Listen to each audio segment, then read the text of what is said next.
السلام علیکم۔ بسم اللہ الرحمن الرحیم۔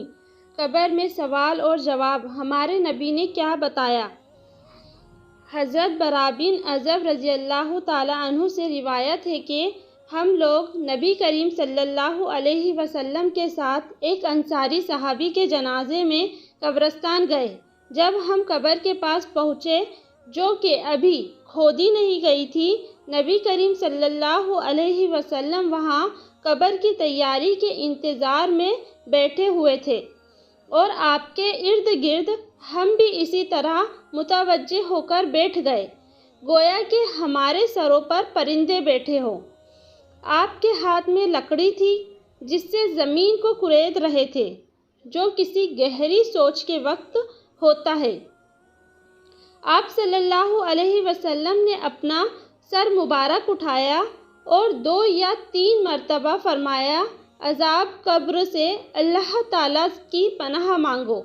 پھر ارشاد فرمایا، اللہ کا مومن بندہ اس دنیا سے رخصت ہو کر جب عالم برزخ میں پہنچتا ہے، یعنی قبر میں دفن کر دیا جاتا ہے، تو اس کے پاس 2 فرشتے آتے ہیں۔ وہ اس کو بیٹھاتے ہیں، پھر اس سے پوچھتے ہیں کہ تمہارا رب کون ہے؟ وہ کہتا ہے، میرا رب اللہ ہے۔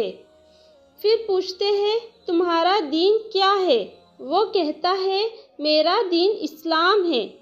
پھر پوچھتے ہیں کہ یہ آدمی جو تم میں نبی بنا کر بھیجے گئے تھے، یعنی حضرت محمد صلی اللہ علیہ وسلم، ان کے بارے میں تمہارا کیا خیال ہے؟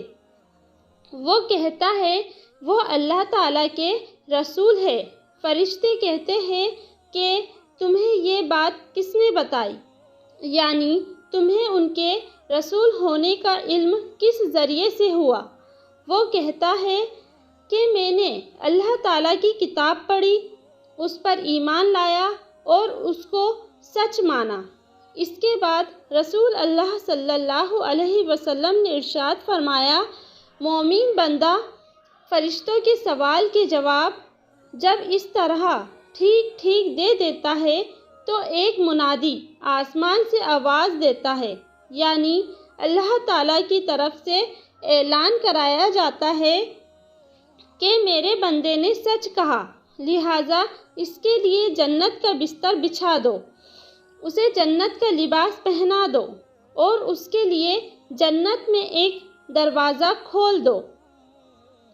پھر وہ دروازہ کھول دیا جاتا ہے اور اس سے جنت کی خوشگوار ہوائیں اور خوشبو آتی رہتی ہے، اور قبر اس کے لیے حد نگاہ تک کھول دی جاتی ہے، یعنی بڑی ہو جاتی ہے۔ یہ حال تو حضور صلی اللہ علیہ وسلم نے مرنے والے مومن کا بیان فرمایا۔ اس کے بعد آپ نے کافر کی موت کا ذکر کیا اور ارشاد فرمایا، مرنے کے بعد اس کی روح اس کے جسم میں لوٹائی جاتی ہے، اور اس کے پاس بھی 2 فرشتے آتے ہیں۔ وہ اس کو بٹھاتے ہیں اور اس سے پوچھتے ہیں کہ تیرا رب کون ہے؟ وہ کہتا ہے، ہائے افسوس، میں کچھ نہیں جانتا۔ پھر فرشتے اس سے پوچھتے ہیں کہ تیرا دین کیا ہے؟ وہ کہتا ہے، ہائے افسوس، میں کچھ نہیں جانتا۔ پھر فرشتے اس سے کہتے ہیں کہ یہ آدمی جو تمہارے پاس بھیجا گیا تھا، یعنی رسول اللہ صلی اللہ علیہ وسلم، تمہارا اس کے بارے میں کیا خیال تھا؟ وہ پھر بھی یہی کہتا ہے کہ ہائے افسوس، میں کچھ نہیں جانتا۔ اس سوال و جواب کے بعد آسمان سے ایک پکارنے والا اللہ کی طرف سے پکارتا ہے کہ اس نے جھوٹ کہا، اس کے لیے آگ کا بستر بچھا دو اور اسے آگ کا لباس پہنا دو، اور اس کے لیے دوزخ کا ایک دروازہ کھول دو۔ پھر یہ سب کچھ کر دیا جاتا ہے۔